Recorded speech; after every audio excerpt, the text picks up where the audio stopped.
अर्जुन, आज भीष्म की लड़ाई का 10वां दिन है। याद रखो अर्जुन, यदि आज भीष्म जैसे प्रलयकारी योद्धा को रणभूमि में नहीं सुला दिया गया तो पांडवों की जय निश्चित है। वासुदेव, बचपन में मैं जिनकी गोद में खेला करता था, जिनकी दाढ़ी नोचता था और जिनके शरीर पे धूल उछलता था, क्या मैं उन्हीं की हत्या करूं, उन्हीं से युद्ध करूं? जब मैं उनके छाती में बाण मारने के लिए ये धनुष उठाता हूं तो मेरे हाथ और पैर दोनों कांपने लगते हैं। यह कार्य मुझसे नहीं हो सकता। पितामह चाहे मेरी सारी सेना को नष्ट कर दे, जय हो या पराजय, मैं उन्हें नहीं मार सकता। अर्जुन, युद्ध आरंभ होने से पहले तुमने यही दुर्बलता प्रकट की थी। मैंने जो तुम्हें ज्ञान उपदेश दिया था, लगता है सब व्यर्थ चला गया। तुम सभी उपदेश भूल गए हो। नहीं वासुदेव, वो सभी उपदेश मुझे एक एक शब्द याद है।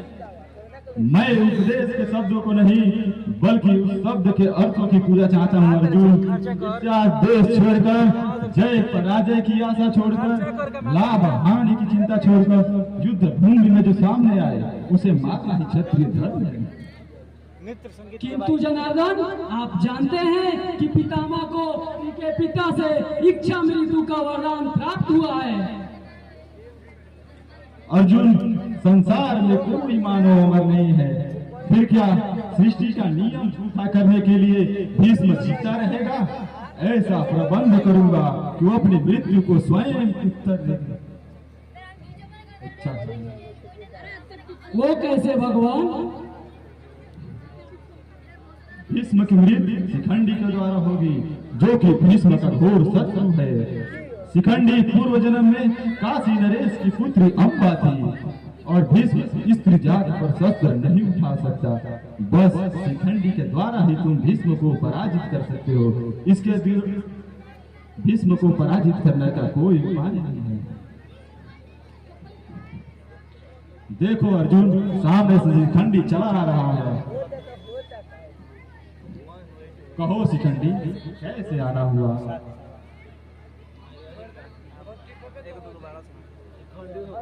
मैं भीष्म से अपने मान का बदला लेना चाहता हूँ।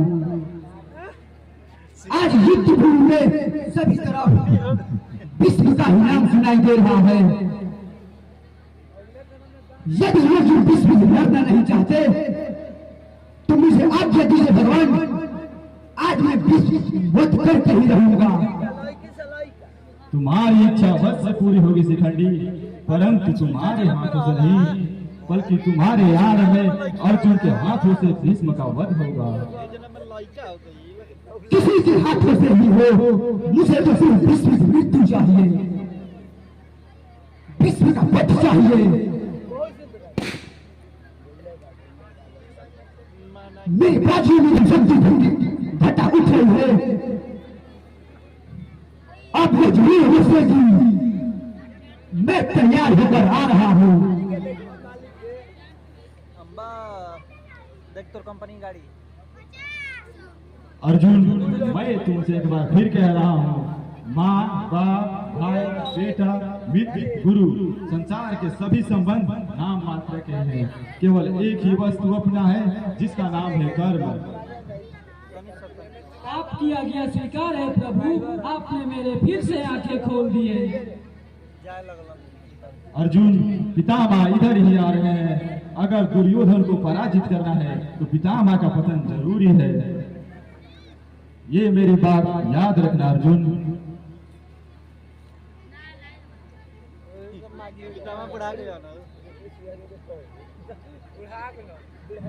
अर्जुन, आज मेरा और तुम्हारा युद्ध है, दादा और पोते का युद्ध है। ये युद्ध ऐसा होना चाहिए कि श्री कृष्ण भी मुझे धन्य कह सके। पितामह, धनुष बाण फेंक दो।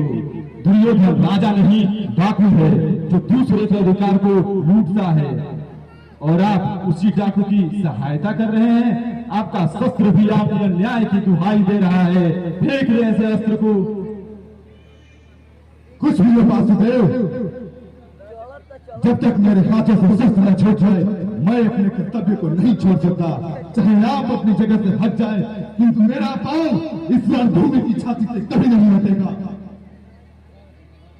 पितामह, साय राजा का वध होना निश्चित है। अर्जुन, बाण चलाओ।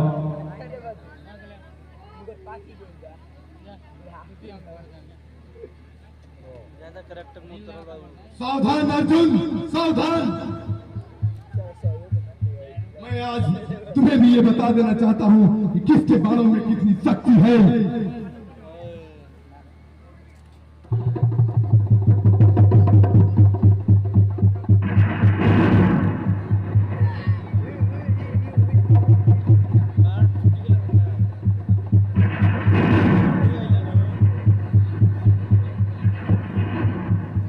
अर्जुन, तुम शिखंडी के आगे आकर जिद करो, क्योंकि मैं शिखंडी पर बाण नहीं चला सकता, क्योंकि ये पूर्व जन्म में स्त्री थी और मैं इसे स्त्री ही मानता हूं।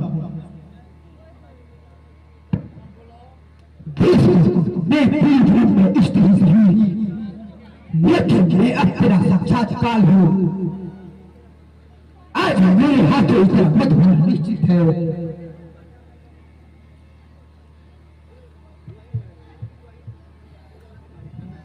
वही मूर्ति, वही रूप जिसको मैंने जवानी में देखा था और आज बुढ़ापे में भी देख रहा हूँ।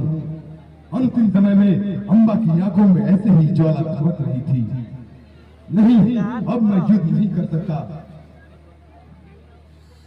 रे कहाँ थुकले? अर्जुन, बाण मारते जाओ, रुको मत।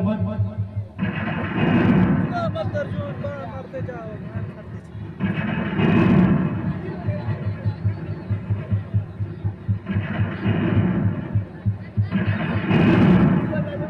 मचानी उगाड़ दिल रहता संत हो गए ना।